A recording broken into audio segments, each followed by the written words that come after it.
নমস্কার। প্রভু যীশু খ্রিস্টের মধুর নামে আরও একটিবার আপনাদের স্বাগত জানাচ্ছি।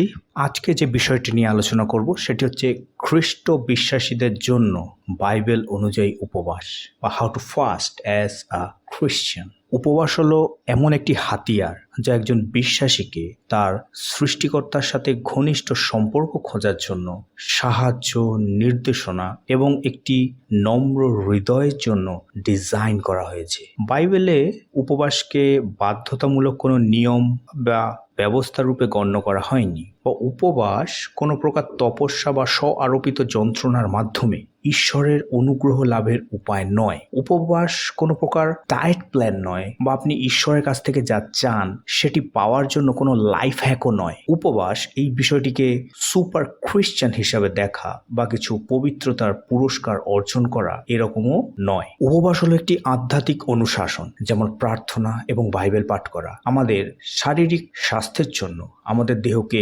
শৃঙ্খলাবদ্ধ করার অনেক উপায় রয়েছে, যেরকম পর্যাপ্ত ঘুম, স্বাস্থ্যকর খাদ্য খাওয়া, সঠিক উপায়ে ব্যায়াম বা খেলাধুলা করা, নানা জিনিস। ঠিক সেইভাবেই আধ্যাত্মিক স্বাস্থ্যের জন্য আধ্যাত্মিক শৃঙ্খলাবদ্ধ হওয়ার প্রয়োজন আছে। তাই আমরা যখন উপবাস করি তখন আমরা আধ্যাত্মিক উদ্দেশ্যে শারীরিক কিছু থেকে বিরত থাকতে বেছে নিই। এটি এমন একটি উপায় যা আমরা আমাদের সন্তুষ্টির জন্য, আমরা যে অন্য কারুর দাস নই তা দেখিয়ে ঈশ্বরের প্রতি আমাদের আনুগত্য এবং ভক্তিকে বৃদ্ধি করি। এটি দেখায় যে আমাদের খাদ্যের প্রয়োজনের থেকে যিশু এবং তার শক্তির অনেক বেশি প্রয়োজন রয়েছে। এখন আমরা বাইবেল থেকে কিছু চরিত্র সম্পর্কে জানবো এবং শুনবো যারা উপবাস করেছিলেন এবং কি উদ্দেশ্যে সেই উপবাস তারা পালন করেছিলেন। নিদারুণ দুঃখের সময় রাজা দাউদ উপবাস করেছিলেন। যখন ঈশ্বর বাথশেবাতে জন্ম নেওয়া তার প্রথম সন্তানকে অসুস্থ করেছিলেন, তখন তিনি শিশুটির জীবনের জন্য আবেদন করেছিলেন। 2 শমূয়েল যদি 12-16 পদ দেখেন, সেখানে এটির উল্লেখ রয়েছে। অবনের মারা গেলেও তিনি উপবাস করেছিলেন। 2 শমূয়েল 3-35 পদ। এই ধরনের গভীর শোক উপলক্ষে বেশিরভাগ মানুষ তখন খাওয়া দাওয়া পছন্দ করেন। দ্বিতীয় বিষয় হচ্ছে অপ্রতিরোধ্য বিপদ। প্রায়ই উপবাস প্ররোচিত। রাজা যেহোশাফাত জিহুদায় একটি জাতীয় উপবাস ঘোষণা করেছিলেন যখন তারা মোয়াবীয় এবং অম্মনীয়দের আক্রমণের হুমকি পেয়েছিলেন। 2 বংশাবলী 20-3 পদে সেখানে এর উল্লেখ আছে। মানবিক দৃষ্টিকোণ থেকে তারা সম্ভবত জয়ী হতে পারেনি এবং তারা সাহায্যের জন্য ঈশ্বরের কাছে চিৎকার করেছিল। তারা খাদ্য ত্যাগ করেছিল। আবার রানী ইস্টের, তার দাসরা এবং সুসার রাজধানী শহরের সমস্ত ইহুদিরা তার লোকদের বিরুদ্ধে হামানের দুষ্ট পরিকল্পনা থেকে ইহুদিদের রক্ষা করবার জন্য রাজার সামনে যাওয়ার আগে পুরো 3 দিন উপবাস করেছিলেন। ইস্টের 4-16 পদ সেখানে এর বিবরণ রয়েছে। তারপরে নির্বাসিতরা যখন জেরুসালেমের দুঃসাহসিক প্রত্যাবর্তনের জন্য ব্যাবিলন ত্যাগ করতে যাচ্ছিল, তখন এজরা একটি উপবাস ঘোষণা করেছিলেন। এজরা 8-21, 22 এবং 23 পদ সেখানে রয়েছে, যাতে আমরা আমাদের ঈশ্বরের কাছে আমাদের ছোট বাচ্চাদের এবং আমাদের সমস্ত সম্পত্তির জন্য একটি নিরাপদ যাত্রা খুঁজতে আমাদের ঈশ্বরের সামনে নিজেকে বিনীত করতে পারি। পরের বিষয় হচ্ছে অনুতাপ। প্রায় উপবাস দ্বারা অনুষঙ্গী ছিলেন। দাউদ বাথশেবার সাথে ব্যভিচার করার দ্বিগুণ পাপের পরে এবং তারপর তার স্বামী উরিয়কে হত্যার জন্য যুদ্ধের ক্ষেত্রে পাঠানোর পর তিনি উপবাস করেছিলেন। দানিয়েল উপবাস করেছিলেন যখন তিনি তার লোকদের পাপ ক্ষমা করবার জন্য ঈশ্বরের কাছে প্রার্থনা করেছিলেন। এলিও যখন আহাবকে তার মহান পাপাচারের জন্য ঈশ্বরের বিচারের মুখোমুখি করেছিলেন, তখন রাজা তার কাপড় ছিঁড়েছিলেন, চট পরিধান করেছিলেন এবং তিনি উপবাস করেছিলেন। প্রথম রাজাবলী 21-27 পদে রয়েছে। উপবাস কখনো কখনো ঈশ্বরের কাছ থেকে একটি বিশেষ ঘোষণার সাথেও যুক্ত ছিল। দানিয়েল যখন জেরুসালেমে 70 বছরের জনশূন্যতার বিষয়ে চিরমেয়ার ভবিষ্যৎবাণী নিয়ে চিন্তা করছিলেন, তখন তিনি প্রার্থনা ও মিনতি, উপবাস ও চট পরিধান করে ছাই মেখে ঈশ্বরকে খুঁজতে মনোযোগী হন। দানিয়েল 9-2-3 পদে রয়েছে। এবার যদি নতুন নিয়মে দেখি, উপবাস সেখানে প্রায় একটি গুরুত্বপূর্ণ কাজ বা পরিচর্যার শুরুর সাথে থাকে। যীশু খ্রিস্ট মরুভূমিতে প্রলুব্ধ হওয়ার আগে 40 দিন ও রাত তিনি উপবাস করেছিলেন এবং তারপর তার প্রচার কার্য শুরু করেছিলেন। বার্নবা এবং শাউলকে বিশেষ পরিচর্যার জন্য আলাদা করবার জন্য পবিত্র আত্মা অন্তোকিয়া মণ্ডলীতে নির্দেশ দেওয়ার আগে এবং পরে উভয় উপবাস এবং প্রার্থনা করেছিল। প্রেরিতার 13-2 এবং 3 পদে এর উল্লেখ রয়েছে। প্রতিটি শাস্ত্রীয় বিবরণে প্রতিটি উপবাস প্রার্থনার সাথে যুক্ত। তাই আপনি উপবাস ছাড়া প্রার্থনা করতে পারবেন, কিন্তু প্রার্থনা ছাড়া বাইবেলে উপবাস করতে পারবেন না। উপবাস হলো হলো তীব্র প্রার্থনার প্রতিজ্ঞা, ঈশ্বরের সামনে গভীর আধ্যাত্মিক সংগ্রামের একটি ফল। এটি কখনোই একটি বিচ্ছিন্ন কাজ বা একটি অনুষ্ঠান বা আচার নয় যার কিছু অন্তর্নিহিত কার্যকারিতা বা যোগ্যতা রয়েছে। এর কোনো মূল্যই নেই। আসলে এটি একটি আধ্যাত্মিক বাধা এবং পাপ হয়ে ওঠে যখন প্রভুর ইচ্ছাকে জানা এবং অনুসরণ করা ছাড়া অন্য যে কোনো কারণে উপবাস করা হয়। তাই প্রিয় বিশ্বাসী ভাই এবং বোনেরা, আমি আপনাদের বলতে চাই,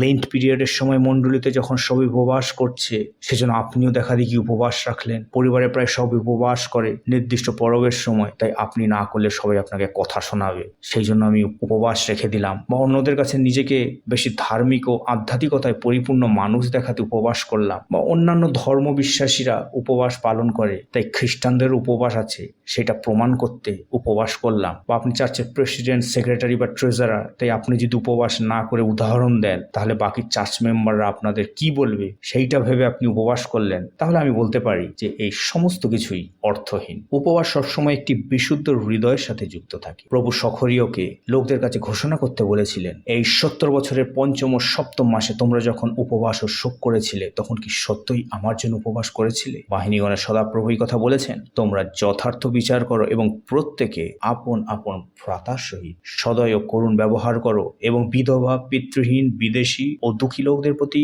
উপদ্রব করো না, এবং তোমরা কেউই মনে মনে আপন ভ্রাতার অনিষ্টা চিন্তা করো না। তাই তাদের এই 70 বছরের উপবাস প্রভুর কাছে কোনো অর্থই ছিল না, কারণ প্রভুর দৃষ্টিতে সেটি ছিল ভণ্ডামিতে পরিপূর্ণ। সেজন্য এই ধরনের উপবাস রাখার কারণে প্রভু তাদের শাস্তি দিয়েছিলেন। সখরীয় 7 অধ্যায় 5 পদের থেকে আমরা এই ঘটনার উল্লেখ পাই। পরে প্রভু যিশায় ভাববাদীর মাধ্যমে ঘোষণা করেছিলেন, এটি কি সেই উপবাস নয় যা আমি বেছে নিয়েছিলাম, দুষ্টতার বন্ধনগুলিকে আলগা করার জন্য, জোয়ালের বাঁধনকে উন্মুক্ত করতে, নিপীড়িতদের ছেড়ে দেওয়ার জন্য, ক্ষুধার্তদের মধ্যে রুটি ভাগ করা এবং গৃহহীন দরিদ্রদের ঘরে আনার জন্য নয় কি? যখন তুমি তাদের নগ্ন দেখো, তাদের ঢেকে দেবে, তাহলে কি হবে? তোমরা ভোরের আলোর মতো ফুটে উঠবে, তোমার ধার্মিকতা তোমার আগে যাবে, প্রভুর মহিমা আপনার পিছনে প্রহরী হবে। তখন তুমি ডাকবে, প্রভু উত্তর দেবেন, আপনি কাঁদবেন এবং তিনি বলবেন, আমি এখানে। যিশায় 58 অধ্যায় 5 থেকে 9 পদের পরিষ্কার আমরা উল্লেখ দেখতে পাই। সঠিক হৃদয়,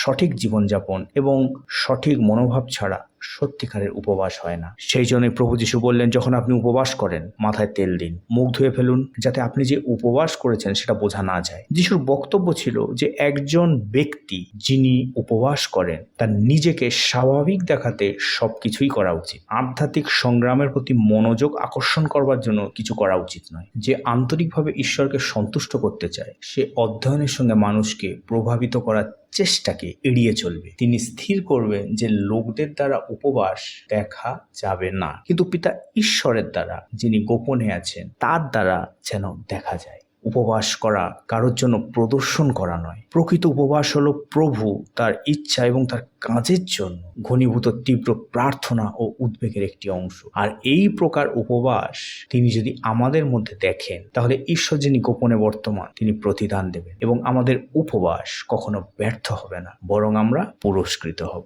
আসুন আমরা প্রার্থনা করি। স্বর্গীয় পিতা, তুমি সকল জীবনের উৎস, আমাদের পালনকর্তা এবং সরবরাহকারী। আমরা কৃতজ্ঞ হৃদয়ে তোমার সামনে উপস্থিত হই। পবিত্র উপবাসের মাধ্যমে তোমার উপস্থিতি এবং নির্দেশনা কামনা করি। প্রভু, আমাদেরকে পবিত্র উদ্দেশ্যে নিয়ে উপবাস করতে শেখাও। অন্যদের অনুমোদন লাভের জন্য নয়, বরং তোমার নিকটবর্তী হতে। আমাদেরকে অহংকার মুক্ত করো এবং নম্রতায় পূর্ণ করো, যাতে আমরা কেবল তোমার শক্তির উপরে নির্ভর করতে পারি। শারীরিক পুষ্টিকে একপাশে রেখে তোমার বাক্য ও আত্মা দিয়ে আমাদের আত্মাকে পুষ্ট করতে। আমরা তোমার কণ্ঠস্বর শোনার জন্য স্পষ্টতা, আমাদের পাপের জন্য অনুতপ্ত হওয়ার সাহস এবং অন্যদের জন্য মধ্যস্থতার জন্য করুণার প্রার্থনা করি।